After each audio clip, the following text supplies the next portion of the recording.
ಓಂ ಶಾಂತಿ. ಮುರಳಿಯ ಮುಖ್ಯ ಜ್ಞಾನ ರತ್ನಗಳು ಹಾಗೂ ಮುರಳಿಯ ಮುಖ್ಯ ಸಾರಾಂಶ. ವಾಣಿ ಡೇಟು 8/11/2025 ಪ್ರಾತಃ ಮುರಳಿ. ಆತ್ಮ ಅಭಿಮಾನದಿಂದ ಕಾಯಿಲೆಗಳ ಅಂತ್ಯ. ಡಬಲ್ ಕಿರೀಟಧಾರಿ ಭವ. ಜ್ಞಾನ ಶ್ಲೋಕ. ಆತ್ಮ ಅಭಿಮಾನಿಯಾಗಿ ಬಾಳಿದರೆ ದೇಹಾಭಿಮಾನವು ಕರಗಿ ಹೋಗುತ್ತದೆ. ಅದು ಕರಗಿದರೆ ಎಲ್ಲ ದುಃಖಗಳು ಕರಗುತ್ತವೆ. ಮುಖ್ಯ ಜ್ಞಾನ ರತ್ನಗಳು. ಮಧುರ ಬಾಬ್ದಾದ ಹೇಳುತ್ತಾರೆ, ಮಕ್ಕಳೇ, ನೀವು ಆತ್ಮ ಅಭಿಮಾನಿಯಾಗಿ ಬಾಳಿದರೆ ಎಲ್ಲ ಕಾಯಿಲೆಗಳು ದೂರವಾಗುತ್ತವೆ. ಆಗ ನೀವು ಡಬಲ್ ಕಿರೀಟಧಾರಿ ಅಂದರೆ ಜ್ಞಾನ ಮತ್ತು ರಾಜ್ಯದ ಕಿರೀಟದ ಮಾಲೀಕರು, ವಿಶ್ವದ ರಾಜರಾಗುತ್ತೀರಿ. ಪ್ರಶ್ನೆ: ತಂದೆಯ ಸನ್ಮುಖದಲ್ಲಿ ಹೇಗಾದ ಮಕ್ಕಳು ಕುಳಿತುಕೊಳ್ಳಬೇಕು? ಉತ್ತರ: ಜ್ಞಾನ ನರ್ತನ ಮಾಡುವ ಮಕ್ಕಳು. ತಂದೆಯ ಮುರಳಿಯ ಸಮಯದಲ್ಲಿ ಖುಷಿಯಿಂದ ನರ್ತನ ಮಾಡುವವರು ತಂದೆಯು ಹೇಳುವ ಮಾತುಗಳನ್ನು ಗ್ರಹಿಸುತ್ತಾರೆ. ಆದರೆ ಕೆಲವರು ಆಕಳಿಸುತ್ತಾ ಕಡೆಗೆ ನೋಡುತ್ತಾ ಕುಳಿತುಕೊಳ್ಳುತ್ತಾರೆ, ಅಂದರೆ ಅವರು ಇನ್ನೂ ಜ್ಞಾನ ಅರಿತಿಲ್ಲ. ಮುಖ್ಯ ಜ್ಞಾನ ರತ್ನಗಳು. ದೇಹಾಭಿಮಾನವು ಅತಿ ದೊಡ್ಡ ಕಾಯಿಲೆ. ಆತ್ಮ ಅಭಿಮಾನದಿಂದಲೇ ಅದು ಹೋಗುತ್ತದೆ. ತಂದೆ ಪರಮಪಿತ ಪರಮಾತ್ಮ ಪರದೇಶದಿಂದ ಬಂದು ನಮಗೆ ರಾಜಯೋಗ ಕಲಿಸುತ್ತಾರೆ. ನಾವು 84 ಜನ್ಮಗಳ ಪಾತ್ರವನ್ನು ಅಭಿನಯಿಸುತ್ತೇವೆ. ಈ ಪ್ರಪಂಚವು ನಾಟಕ ಶಾಲೆಯಂತೆ. ಪರಂಧಾಮವೇ ನಮ್ಮ ನಿಜವಾದ ಶಾಂತಿಯ ಮನೆ. ಆತ್ಮವು ಪವಿತ್ರವಾದಾಗ ರಾಕೆಟ್ ತರಹ ಒಂದು ಕ್ಷಣದಲ್ಲಿ ಪರಂಧಾಮಕ್ಕೆ ಹಾರಬಹುದು.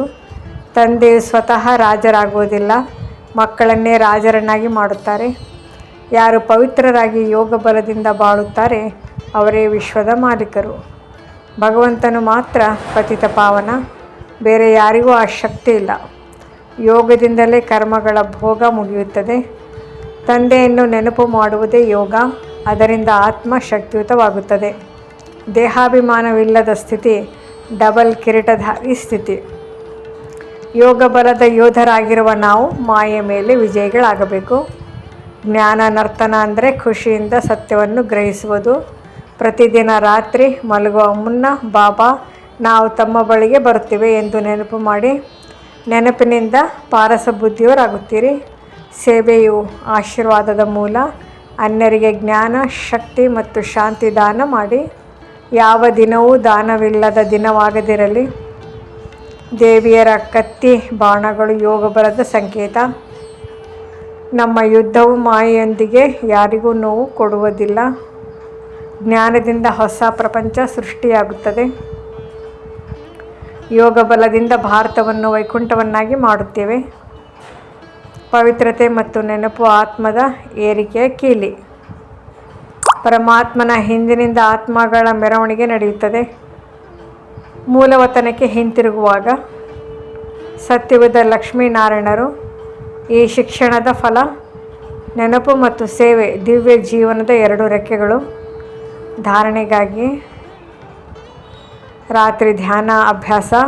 ಮಲಗುವ ಮುನ್ನ ತಂದೆಯನ್ನು ನೆನಪು ಮಾಡಿ, ಬಾಬಾ ನಾವು ಈ ಶರೀರವನ್ನು ಬಿಟ್ಟು ನಿಮ್ಮ ಬಳಿಗೆ ಬರುತ್ತೇವೆ.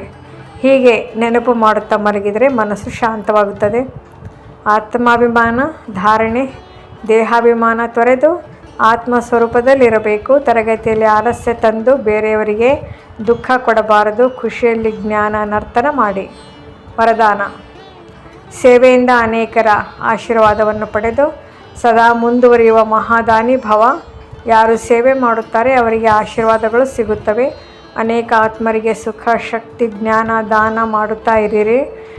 ಈ ಆಶೀರ್ವಾದಗಳು ನಿಮಗೆ ಜೀವನದ ಪಥವನ್ನು ಸದಾ ಪ್ರಗತಿ ಪಥದತ್ತ ಕೊಂಡೊಯ್ಯುತ್ತವೆ.